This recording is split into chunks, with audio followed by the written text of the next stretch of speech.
안녕하십니까. 2019년 11월 20일 최명목의 팩트 시작하겠습니다. 오늘은 본격적인 정치 이야기 좀 해보겠습니다. 그게 뭐냐면 여기에서 팩트 몇 가지를 골격으로 해서 그 정치 분석을 해드리겠습니다. 뭐냐면 자 우선 지난번에 양정철 민주연구원장이 민주당 의원들 10여 명하고 만찬을 하는 과정에서 이렇게 얘기한 것으로 보도가 되고 있습니다. 이게 한 대개 11월 한 10일 전후한 시기입니다. 민주당 의원 10여 명과에서 벼슬을 했으면 헌신을 해야지 특혜는 꿈도 꾸지 말라. 나하고 백원호가 불출마를 결심한 이유 중 하나가 청와대와 대통령을 팔아서 덕을 보려는 사람들에게 악역이라도 할 생각이었기 때문이다. 이렇게 얘기를 한 것으로 알려져 있습니다. 자, 그 후에 청와대의 3실장 노영민, 정의용, 그 다음에 정책실장 김상조 이렇게 세 사람이 제가 꿈같은 이야기를 했다.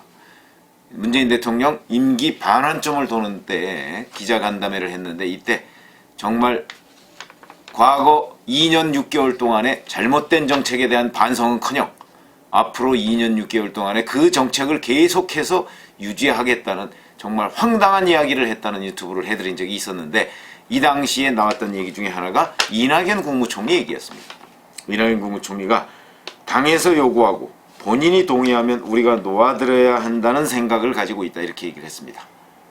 당에서 요구하고 본인이 동의하면이라고 그랬는데 본인은 동의한 것 같은데 당에서 요구하는 기류는 현재까지 반반입니다.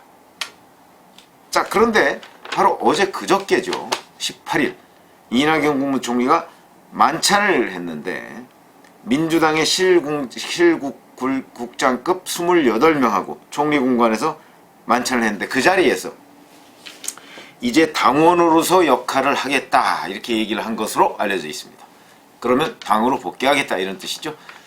그래서 설 전에는 좀 어렵지 않겠나 이런 얘기도 했다고 하는데 그렇다면 그거는 이제 최종적인 복귀를 얘기하는 것이고 그러면 아마 내년 1월쯤에 복귀하는 것으로 얘기를 한다면 그렇다면 이번에 12월 2일 패스트트랙 이제 국회 본회의 상정하고 이런 문제들이 좀 대략 정리가 되면 그러면 곧바로 내정자를 발표하고 인사청문회를 거쳐서 이제 내년에 당으로 복귀하는 아마 이런 수순을 밟고 있는 것이 아닌가 싶은데 요건 이낙연 국무총리의 생각이고 제가 보건대 자 요런 여기까지가 이제 신문에 보도된 그간의 팩트입니다. 자 그러면 여기에서 뭘 느낄 수 있냐면 이낙연 국무총리 대망론 그러니까 이낙연 국무총리가 당으로 복귀해서 내년 총선을 진두지휘해야 된다는 얘기 이런 것들이 당의 대세를 형성했었는데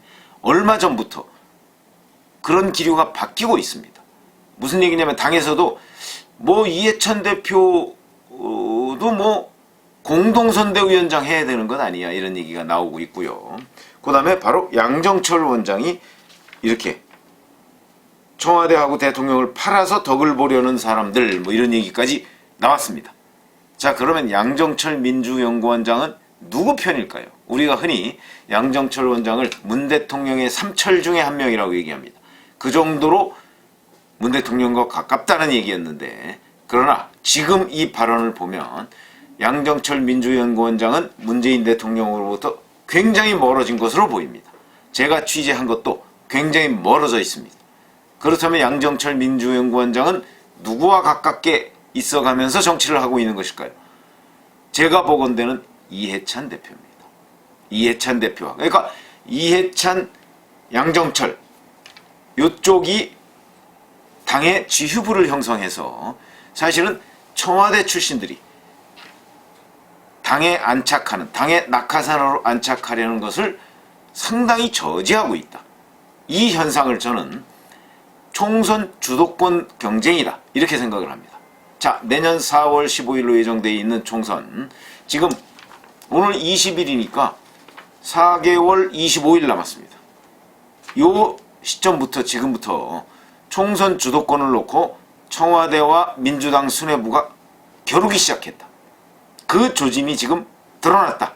그것이 바로 양정철 민주연구원장의 발언이고 당내 기류가 바뀌기 시작했다. 당내 기류가 바뀌기 시작했다는 얘기는 이해찬 대표가 역할을 하고 있다는 얘기거든요.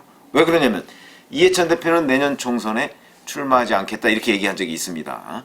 자, 그런데 왜 중앙선거대책위원장이라는 자리를 본인이 꼭 맡아야 되느냐? 좀 잘 이해가 안 되죠? 근데 이런 게 정치입니다. 무슨 얘기냐면 본인은 출마를 안 하지만 본인을 필두로 하는 세력이 있지 않습니까? 그거는 바로 학생운동권 세력입니다. 그러니까 이 학생운동권 세력의 기득권 이런 거를 지키려는 사람들이 이해찬 대표 쪽으로 몰리고 있는 것이고 이해찬 대표는 그 세력을 키워주는 쪽으로 그거를 유지하는 쪽으로 지금 입장을 정하고 있다. 그러면 뭐가 문제냐면 청와대 출신들이 지금 내려오는 것이 문제입니다. 어차피 자리는 한정돼 있고 그러다 보면 청와대 출신들이 지금 뭐 정확하게 통계는 없습니다만은 대략 정치권에서 보면 50명 내지 70명 정도가 지금 현장에서 뛰고 있다고 합니다. 이 사람들 중에 뭐 상당수는 포기하겠죠, 중간에. 그러나 어찌됐든 간에 이 정도가 뛰고 있다는 얘기는 이 사람들이 내려오면 적어도 그만큼의 숫자, 그러니까 253개 지역구 아닙니까, 현재? 그 지역구에서 적어도 50 내지 70개 정도가 없어져야 되고, 그 다음에 또 상당수가 물갈이 대상이 돼야 될 거 아니겠습니까? 그러다 보면 당에 있는 사람들, 당에 지금 지역위원장, 민주당은 지역위원장이라고 그랬죠. 지역위원장들이 긴장을 해야 되는 상황인데, 자, 지금 청와대 출신들이 내려가서 총선에 출마하려고 하는 지역들이 뭐 경상도 지역 이런 데 별로 없습니다. 결국은 호남과 수도권입니다. 왜 그러냐면 지금 민주당의 인재풀, 그 저수지가 호남과 수도권에만 있습니다. 그러다 보니까 호남과 수도권 중심의 지역위원장 이렇게 따지면 253개 중에서 아마 한 150개 정도 빼고 그럼 한 100개 남짓 정도 됩니다. 그 중에 50, 70개요? 거의 절반입니다. 그렇기 때문에 이게 우리 흔히 박 터진다 이런 얘기가 나오죠. 그러다 보니까 자리 다툼이 있는 것이고 그러면 누가 이 자리를 지정을 할 것이냐. 물론 민주당의 공식적인 룰이 있습니다. 경선 룰이 있는데 그 경선 룰에 따르면 뭐 민심과 당심, 여론조사도 하고 뭐 이런 식으로 돼 있습니다만 여의도 정치판에 오래 발을 담궜던 사람들, 저는 이제 관찰자의 입장이었습니다만은 그런 기준으로 보면 당내에서 하는 경선과 여론조사 그거 별로 믿지 않습니다. 왜 믿지 않느냐? 충분히 마사지라고 이제 정치판에서는 마사지라고 표현을 하는데 그냥 바깥에서 보면 조작이죠. 그 가능성이 항상 남아있기 때문입니다. 그렇기 때문에 자, 임종석 대통령 비서실장이 왜 그만뒀을까? 왜 포기했을까? 불출마로 전환했을까? 그때 제가 잠깐 말씀드렸었죠. 당에서 압박을 넣었다는 설이 있다. 물론 정세균 전 국회의장도 서울 종로 지역을 내놓지 않고 있습니다. 거기에다가 그것도 지금 버거운데 당에서 불출마 압박을 넣었으니까 자, 그렇다면 왜 넣었을까? 이거는 바로 청와대 세력에 대한 견제다. 저는 그렇게 이해를 하고 있습니다. 제가 취재한 결과도 대략 비슷합니다. 그러니까 지금 임종석 전 실장이 불출마했다는 자체가 청와대와 당 지휘부가, 당 지도부가 주도권 경쟁을 벌이고 있는 그 첫 번째 희생자가 나온 것이다. 그 첫 번째 희생자가 이쪽 청와대 세력의 거의 수장급인 임종석 전 실장이다. 저는 그렇게 분석합니다. 그렇기 때문에 이 주도권 경쟁은 앞으로도 지속이 될 것이다. 물론 지금은 이제 거의 아직은 뭐 열전화하지는 않았다고 저는 봅니다. 열전화하면 이게 공개적으로 표출돼서 싸움이 시작이 될 텐데 그 정도까지는 아직은 아니고 다만 첫 번째 희생자가 임종석 전 실장이 됐다 하는 점이죠. 그러면 이제 두 번째, 세 번째 희생자는 과연 누가 될 것이냐. 그 희생자들이 지금도 아마 물밑에서 밀고 당기기를 계속할 것으로 보입니다.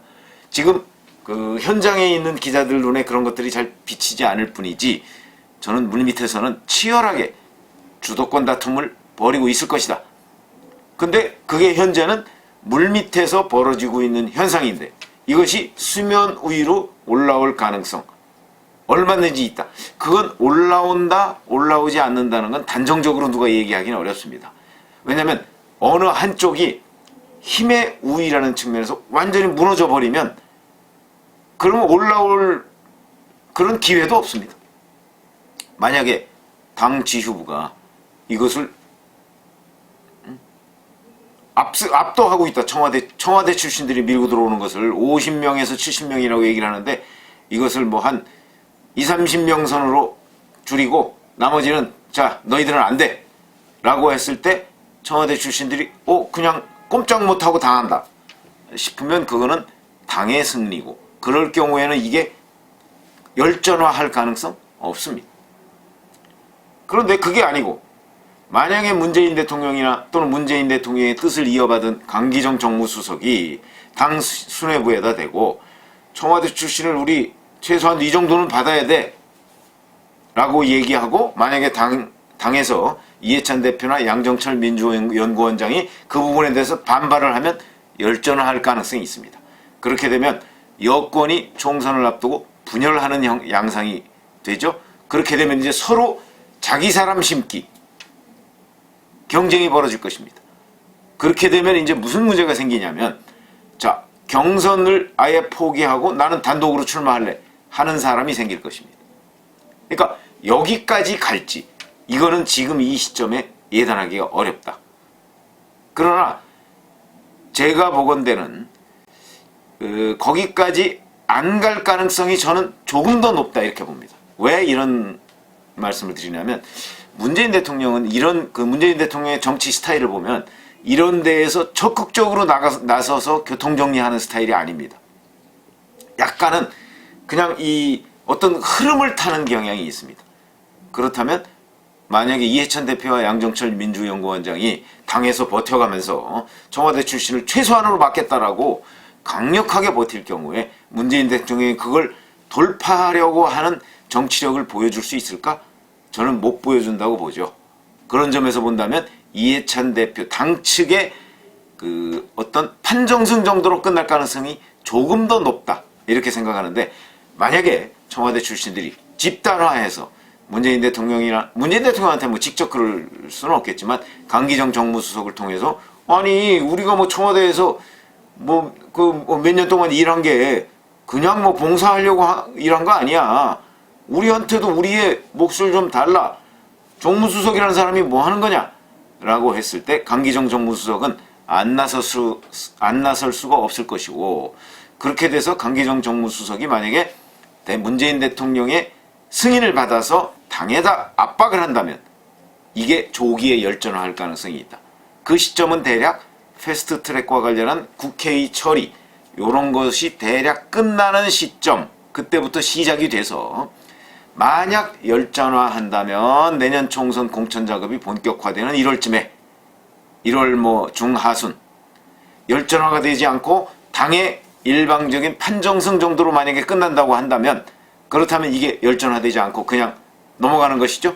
그렇게 되면 청와대 출신들이 대거 희생이 되는 그래서 총선 출마가 좌절되는 이런 사태를 맞을 것이다. 그런데 그 조짐이 지금 보이기 시작했다. 임종석 전 실장의 불출마 그 다음에 양정철 민주연구원장의 경고 이런 것들이 지금 보이기 시작했는데 그것은 바로 이 주도권 다툼에 지금부터 1라운드가 시작됐다. 이렇게 분석을 하고 있는 것입니다.